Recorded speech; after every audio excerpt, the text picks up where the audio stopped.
សូមជម្រាបសួរបងប្អូនទាំងអស់គ្នាបាទអញ្ចឹងថ្ងៃនេះយើងមក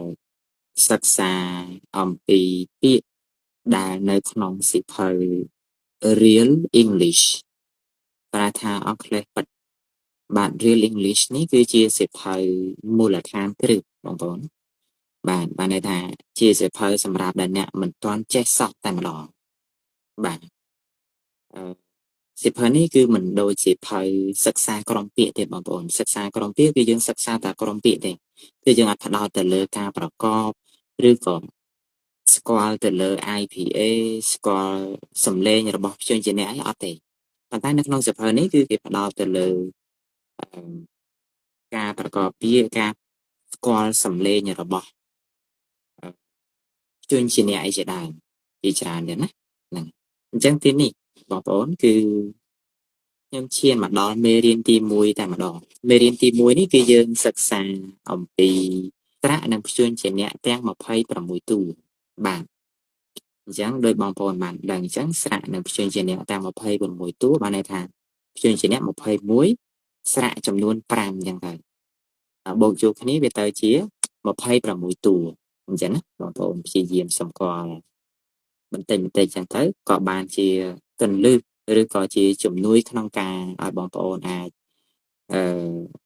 អានភាសាអង់គ្លេសឬក៏ដឹងនៅក្នុងភាសាអង់គ្លេសហ្នឹងកាន់តែច្រើនអញ្ចឹងដូចទីនេះបងប្អូនយើងចូលមកកាន់មេរៀនតែម្ដងដូច A កន្លែងនេះអញ្ចឹងហ្នឹងហើយ A សំឡេងរបស់វាអាបាទដាក់ជាខ្មែរឲ្យណា A សំឡេងរបស់វាអាអញ្ចឹង A នេះជាឈ្មោះសំឡេងរបស់វាអាដោយសារតែនៅក្នុងភាសាអង់គ្លេសគឺគេយកសំឡេងវាទៅប្រកបគឺมันបានយកឈ្មោះ A ហ្នឹងទៅប្រកបទេណាហ្នឹងហើយអញ្ចឹង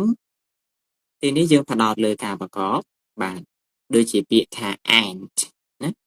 ពាក្យ ant ប្រែថាស្រមោចអញ្ចឹង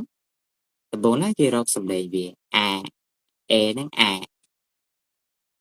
នេះសំឡេងណណា A ហ្នឹងសំឡេងណ T ហ្នឹងសំឡេងថណា A ណ ant T នេះទៅបញ្ចេញសំឡេង A ណ ant ប្រែថាស្រមោចហ្នឹងហើយនៅក្នុងសៀវភៅនេះគឺគេផ្ដោតមួយចំណុចទៀតគឺទៅលើ IPA នេះបងប្អូនដែលយើងអាចនិយាយថាជាសញ្ញាអានរបស់ភាសាអង់គ្លេសណាហ្នឹងហើយតែដោយសារតែនៅក្នុងមេរៀនទី1នេះខ្ញុំសូមមិនទាន់បញ្ជាក់អំពី IPA នេះទេគ្រាន់ថាឲ្យបងប្អូនដឹងថាគេយកសំឡេងរបស់វាទៅប្រកបគឺมันបានយកឈ្មោះ A ទៅប្រកបទេអាណា ant ប្រែថាស្រមោចទី2 apple អាផៈអាផៈអលផៈណា apple ផ្លែប៉ោមបាទពាក្យទី3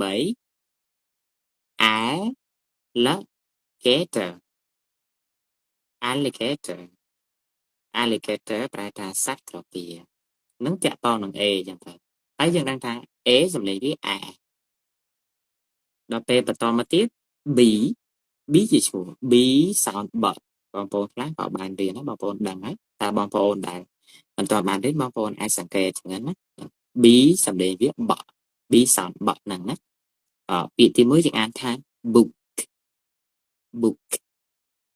book ប្រែថាសៀវភៅ B បក់ double O នឹងសលេងឧ K នឹងខាត់បក់ឧខាត់ book ប្រែថាសៀវភៅពាក្យទី2 bed អត់អានថា bed ទេអានថា bed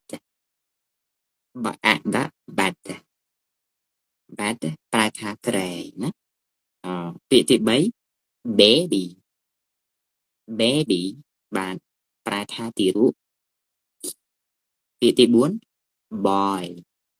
បើអយ boy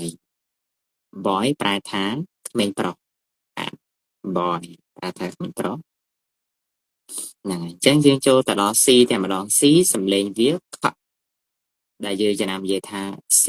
sound ខអីហ្នឹងណា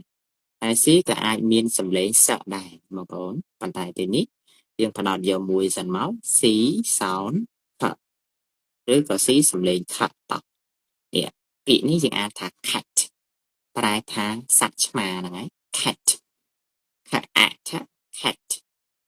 ឆ្មាហ្នឹងហើយទី2 cow ខខអ cow cow ប្រែថាឡានណាទី3 carrot បាទ carrot បាទប្រែថាការ៉ុតហ្នឹងហើយខ្មែរយើងថាការ៉ុតដល់ពេលអង់គ្លេសថា carrot បាទអញ្ចឹងនៅក្នុងវីដេអូនេះបងប្អូនអាចព្យាយាមចងចាំពាក្យហើយដឹងពីកន្លឹះមួយថាគឺយើងត្រូវព្យាយាមចងចាំសំឡេងរបស់វាបន្ទាប់ពីយើងដឹង A B C D ហើយតើយើងត្រូវចាំសំឡេងរបស់វា A ហ្នឹងអា D ហ្នឹងប